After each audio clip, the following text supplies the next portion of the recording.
वाह यार, वेदर तो बढ़िया लग रहा है, एकदम कड़क वेदर আছে। বাহ, কি সুন্দর হাওয়া চালাচ্ছে guys. So hello guys, good morning and welcome back to my channel. তো আজ মানে উঠে একটু চান টান করে নিয়েছিলাম। এই যে আমার মা, এই যে দেখতে পাচ্ছ এখানে পাস্তা দিয়ে গেছে। এখন খাবো না, একটু পরে খাবো। আগে তোমাদের সাথে কিছু কথা শেয়ার করে নিই যেটা কালকে হয়েছে, দেন তারপর আমি খাবো আর তোমাদেরকে দেখিয়ে দেবো। জাস্ট আ মিনিট, মোবাইলের চার্জটাকে খুলি। তোমাদেরকে কালকে বলেছিলাম মনে আছে যে আমার ওই যে কী জানো, হ্যাঁ, রক্ত রিপোর্ট আমি করতে গেছিলাম। সো ফাইনালি আমার রক্তের রিপোর্টটা চলে এসছে। তো রক্তের রিপোর্টে একটা জিনিস আছে কি সামথিং, ওটা বেশি থাকলে আমি ইঞ্জেকশানটা দিতে পারবো না। আর যদি ওটা নর্মাল থাকে, যেরকম একটা নর্মাল মানুষের থাকে সেরকম থাকলে দিতে পারবো। তো ফাইনালি আমার ওটা নর্মাল আছে। ডাক্তারবাবুকে আমি কালকে রিপোর্টটা পাঠিয়েছিলাম। তো আজ বিকেলবেলা ওরা আসবে, মানে একজনের কন্ট্যাক্ট নাম্বার আমাকে দিয়েছিল, তারা বিকালবেলা আসবে, এসে ওষুধটা আমাকে মানে ডেমো আমাকে দেখিয়ে দিয়ে যাবে। আমার বললো যে, ওরাই ফোন করেছিল আমাকে, বললো যে দাদা ওষুধটা যা আছে ওটা তুমি নিজেই নিতে পারবে। বললাম যে যা নিজে নিতে পারবো, বেশ ভালো কথা, মানে আলাদা করে কাউকে দরকার পড়বে না। ওষুধটা নেব পেটে, ইধার পেট মে ওষুধটা পেটে নেব আমি, কাইন্ড অফ ইনসুলিনের মতো, তোমাদেরকে তো বলেইছিলাম। তো ওষুধটা নেব আপাতত। আমাকে ডাক্তারবাবু বলেছে 1 মাসের নিতে, 1 মাস নেওয়ার পর কেমন প্রগ্রেস হয়েছে দেখা হবে, দেন তারপর আবার 2.5 মাসের জন্য ডাক্তারবাবু প্রেসক্রাইব করে দেবে বলে দিয়েছে। দেখি ওটা কেমনভাবে কী নিতে হবে। নিজে হাতে ইঞ্জেকশান পুশ করা লাইফে ফার্স্ট টাইম ভাই। কাদের সাথে এরকম লাইফে ফার্স্ট টাইম হয়েছে একটু কমেন্ট করে জানাবে। আমার তো এমনি শুনেই টেনশন হচ্ছে, মানে ইঞ্জেকশান নেব সেটাই টেনশন নেই। ইঞ্জেকশান প্রচুর খেয়েছি ছোটোবেলা থেকে, আমার ইঞ্জেকশানে কোনো রকম কোনো ভয় লাগে না এখন। আর ভয় লাগে যে আমাকে নিজেকে ইনসুলিনটা, মানে যে ওষুধটা হয় আর কি, ওটা আমাকে নিজে পেটে দিতে হবে, এটাই সব থেকে বড়ো আমার ভয়। তো যাই হোক, কিছু করার নেই গাইস, দেখছি যা হবে। আজ হয়তো দেখতে পাবে না তোমরা, আজ আমি দেখে নেবো। কাল আমি তোমাদেরকে কিভাবে আমাকে দেখিয়ে দিয়ে গেছে সেটা আমি শেয়ার করব। তো চলো আপাতত একটু সকালবেলায় ব্রেকফাস্টে একটু পাস্তা খেয়ে নিই। পাস্তা খেয়ে দেন একটুখানি ছাদে যাই, একটু ফুরফুরে হাওয়া খেতে, কারণ ওয়েদার ভালো আছে, রাস্তার জলও নেই। আল শো ইউ, তোমাদের দেখাচ্ছি রাস্তাতে একদমই এখন জল কমে গেছে। দেখো পুরো একদম জল শুকিয়ে একদম নর্মাল হয়ে গেছে, এখন জোয়ার নেই গাইস। ভাটা চলছে তো আমাদের পাড়ায়, এখন এটা ভাটার সিচুয়েশান দেখে নাও। কিন্তু যা ওয়েদার মনে হচ্ছে ঢালবে আবার, আই থিঙ্ক ঢালতে পারে, সে দেখা যাক কী হবে। তো সব কিছুই আপাতত নর্মাল আছে, কোনো অসুবিধা নেই। একটু দাড়িটা মনে হয় বাইরে বেড়ে গেছে না তোমরা, দেখো তো গাইস। হ্যাঁ, ওটা এক কাজ করি, আগে খেয়ে নিই, খেয়ে নিয়ে দেন একটুখানি শেভিং করে নেবো, নাহলে একটু দাড়িটা একটুখানি চুল তো ঠিকই আছে, দাড়িটাই শুধু একটুখানি হালকা করে চিকনা হয়ে যেতে হবে। চলো আগে ব্রেকফাস্টটা তো করে নিই। গাইস, তোমরা কি আমার সিঁড়ি দিয়ে ওঠা দেখেছো? দেখো নি আজ অবধি, আজকে দেখাবো। চলো একটু ইউনিক স্টাইলে, মানে সিঁড়ি দিয়ে সবাই ওঠে, যেহেতু পা ভেঙে গেছে সেই জন্য তোমাদের দেখাচ্ছি। এই দেখো, এই যে এইটা যে পাটা ইনজিওর ছিল, এইবার দেখো, দেখে নিয়েছো? দুটো হাত দিয়ে ক্যামেরা ধরে রয়েছি, দেখো কোথাও কোনো টাচ নেই। হ্যাঁ, এইখানেতে ভালোভাবে বুঝতে পারবে। হ্যাঁ, দেখে নাও, টুং টুং টুং টুং টুং। চলো বলো তো গাছ, এটা কী গাছ? আমিও জানি না নাম, কী গাছ ভাই এটা, ভগবান জানে।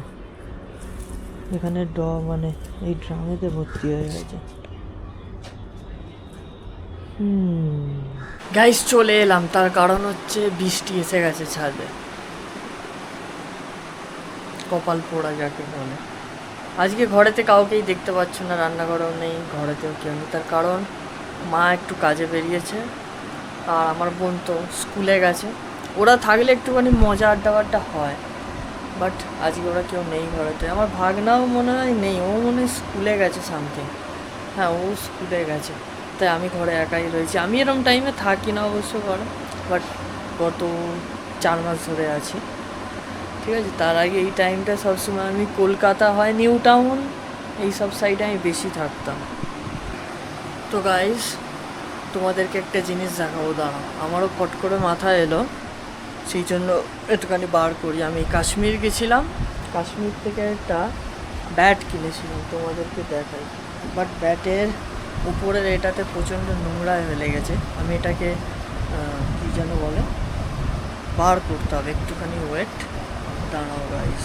ধরো আমি এই হাত দিয়ে এটাকে বার করি, এক হাত দিয়ে ক্যামেরাটাকে ধরি, ধরে একদম ফুললি ব্র্যান্ড নিউ, ঠিক আছে, হালকায় নেবে না। এই রে এখানেতে আবার এখানে ছিঁড়ে ছাড়াই কে দিল ভাই। এই দেখো গাইস আমার ব্যাট, বাট আমি আজ অবধি ইউজই করিনি এই ব্যাটটাকে আজ পর্যন্ত। এই ব্যাটটা কত বড় দেখেছো, মানে লেন্থ কতটা দেখো, আমার এই অবধি, আমার এই পর্যন্ত ব্যাটটা, ঠিক আছে, একদম মানে খতরনাক ওয়ালা ব্যাট, পুরো একদম ডেঞ্জার ব্যাট আছে। এই ব্যাটটা আমি কাশ্মীর দিয়ে কিনেছিলাম, দেখো ডিউস ব্যাট আছে, বাট এই ব্যাটটা আমি কখনো আজ পর্যন্ত আমি ইউজই করিনি। বেশ বড় আছে সাইজ, ঠিক আছে, কিন্তু এখানে দেখছি হালকা হালকা এই রবারের স্ট্র্যাপিংয়ের এই জায়গাটা হালকা হালকা ঠোকাটা, আমি জানি না কেন হয়েছে, কী জানবো। যখন পার্টি হয়ে যায় ভেবেছি একটুখানি এবার হালকা পাতলা একটু মাঠে খেলতে খেলতে যাবো একদম না। এখন মেন ইন্টেনশন হচ্ছে কবে আমার বাইকটাকে চালাবে, তো হাত ব্লু হয়ে গেল, কবে বাইকটাকে চালাবো সেই আমার এখন চিন্তা। আজ পর্যন্ত এখনও প্রায় 4 মাস হয়ে গেল বাইকটা এমনি স্টার্ট দিয়েছি, এখন অবধি চালাইনি। এইবার দেখা যায় ইঞ্জেকশনটা মারার পর কতটা ইমপ্রুভ হচ্ছে, দেন 1 মাস তো দেখতে বলেছে, তারপর দেখবো যে বাইকটা কেমন চালাতে পারে। হোপ ফর দি বেস্ট, কিছু করার নেই, এরকম কন্ডিশন তো হয়ে গেছে, উঠে দাঁড়িয়েছি, এটাই সব থেকে বড় কথা, এছাড়া আর কিচ্ছু না। ওই ব্যাটটাও নয়, আরও একটা জিনিস আমি কাশ্মীর থেকে এনেছিলাম, বাট আনফর্চুনেটলি সেটা ওইখানে উপরে তোলা আছে। সেটা হচ্ছে একটা অন্য কোনো দিন আমি দেখাবো তোমাদেরকে, যেহেতু আমি উঠতে পারবো না উপরেও, চাইলে উঠতে পারো বাট রিস্ক নিতে নয় ভাই, পাটা সুস্থ হচ্ছে এই মুহূর্তে, এইসব নাটক করতে গেলে অন্য কেস হয়ে যাবে। আমি তোমাদের মুখে বলে দিই আপাতত, সেটা হচ্ছে একটা ওয়ালনাটের উডের একটা নৌকা আমি কিনেছিলাম ওখান থেকে, মানে ওই যে কী যেন বলে, ওই যে হাউস বোট যেগুলো হয় কাশ্মীরেতে, ওই যেটা ওই ডাল লেকের ওপর চলে যে হাউস বোটগুলো, তো ওইখান থেকে একটা খয়েরি কালার হেভি সুন্দর, মানে জাস্ট অসাম দেখতে, ওইটা আমি কিনেছিলাম। অন্য কোনো দিন যদি ওখান থেকে পারা হয়, আগে এইখানেতে সাজিয়ে রাখা ছিল, ওখান থেকে আমার বাবা দেখছি জায়গাটা একটু হয়ে যাচ্ছে বলে একদম প্যাকিং করে ওটাকে ওপরে ট্রান্সফার করে দিয়েছে। দিই অন্য কোনো দিন তোমাদেরকে দেখাবো, আপাতত টাইম তো হয়েই গেছে, আর একটুখানি ওয়েট করি, মাকে ফোন করবো, দেন খানা বানা খা লেঙ্গে, এমনি দেরি হয়ে গেছে গাইস। আমার মায়ের গাছগুলো দেখো, আমার মা যে গাছগুলো বসিয়েছে গাইস, এর আগে আবার কিছুদিন যাবৎ, কাল না পরশু, এখানেতে এই যে কি এটা কাঠ দিয়েছে, এইটাই দিয়েছে, এইটাতেও দিয়েছে, এইটা কি গাছ আমি জানি না, তোমরা জানলে কমেন্টে লিখবে গাইস। আর এদিকে তো অ্যালোভেরা গাছ আছে, আর ওই দেখো ওই গাছেতে সাদা একটা জবা ফুল হয়েছে, দাঁড়াও দেখাচ্ছি তোমাদের, একটু সামনে নিয়ে যাই, এই দেখো,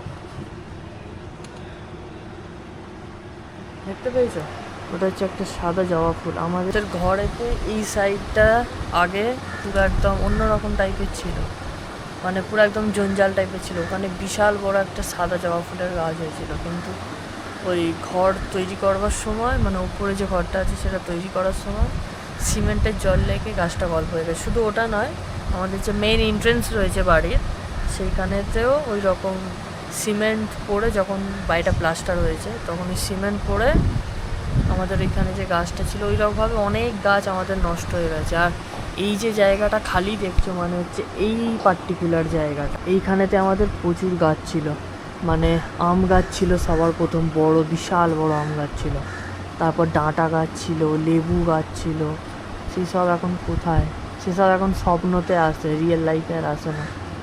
শুধু একমাত্র একটা গাছই নামে রয়েছে, যেটাকে এখনও দেখতে পাচ্ছি, সেটা হচ্ছে কাঁঠাল গাছটা, দ্যাটস অল, আদার্স আর কোনো গাছ নেই, সব গাছ একদম ছাঁটখাট বাবুরঘাট হয়ে গেছে। ভাবছিলাম একটু শেভিং করতে হবে, দাড়িটা বড় হয়ে গেছে, আমি বেশি বড় করতে চাই না দাড়ি, আমি ক্লিন শেভ বেশি পছন্দ করি, বাট আজ যেহেতু মঙ্গলবার কাটছি না, কালকে বুধবার আছে, কালকে একটু দাড়ি ফাড়ি কেটে একটু হালকা চিকনা হয়ে যাব, একটুখানি থাক। আর যেহেতু চান টান তো করে ফেলেছি, ওই জন্য আর বেফালতু আবার যদি এখন দাড়ি কাটতে যাই আবার আমাকে কি চান করতে হবে। এমনি ঠান্ডা লাগছে, এক রাউন্ড চান করে নিয়েছি আমি।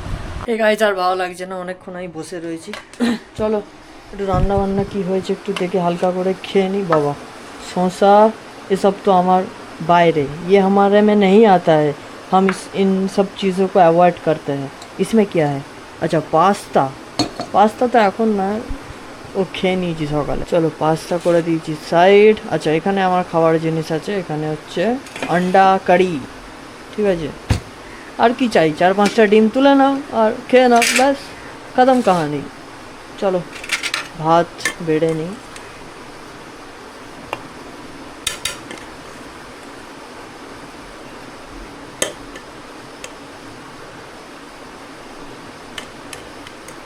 চলো হয়ে গেছে ভাত নেওয়া কমপ্লিট। হালকা করে একটুখানি নিয়ে নিই। আমি তখন পাস্তা খেয়েছিলাম তো সকালে, ওই জন্য ভাতের কোয়ান্টিটিটা একটুখানি আমি কম নিয়েছি। সবাই ভাবছে যে এইটুকু ভাত খায় হয়তো ছেলেটা, যে না একদমই নয়, আমি ভাত খাই। একদিন এমন ডেঞ্জারাস খাই, আচ্ছা লোক ভয় পেয়ে যাবে আমায় দেখলে, ঠিক আছে। সেদিন যদি মটন হয়ে যায় তাহলে তো ছেড়েই দাও। চলো আমরা খাবার তো নিয়ে নিয়েছি গাইস, তো তোমরা কি করবে এবার? তোমরাও খাওয়া দাওয়া করে নাও, অনেক লেট হয়ে গেছে। হ্যাঁ ঘড়ি চলছে না, দাঁড়াও মোবাইলে দেখি কটা বাজে। এখন বাজে 12:52 বাজে, ঠিক আছে।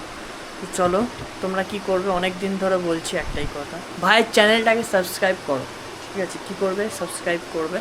আজ কিছু মনে করো না গাইস, কোনো ক্যারেক্টারকে আমি ফ্রেমে আনতে পারিনি, তার কারণ নেই কেউ, মাও নেই, মা ছিল আমি যখন চান করেছি, আমার মা তখনই বেরিয়ে কাজে কারণেই আমি আদার্স কোনো ক্যারেক্টার আমার ফ্রেমে আনতে পারিনি আজকের জন্য। কাল নিয়ে আসবো, চিন্তা নেই। কাল অনেক কিছু জিনিস তোমাদেরকে বলবারও রয়েছে, যেরকম ইঞ্জেকশানটা কীভাবে আমায় খেতে হবে সেটাও দেখতে হবে, তোমাদেরকেও দেখাবো। আজ আমি শিখে নিই, কালকে তোমাদেরকে শিখিয়ে দেবো, ঠিক আছে। চাপ নেবে না, ভাই আছে, চাপ নেবে না।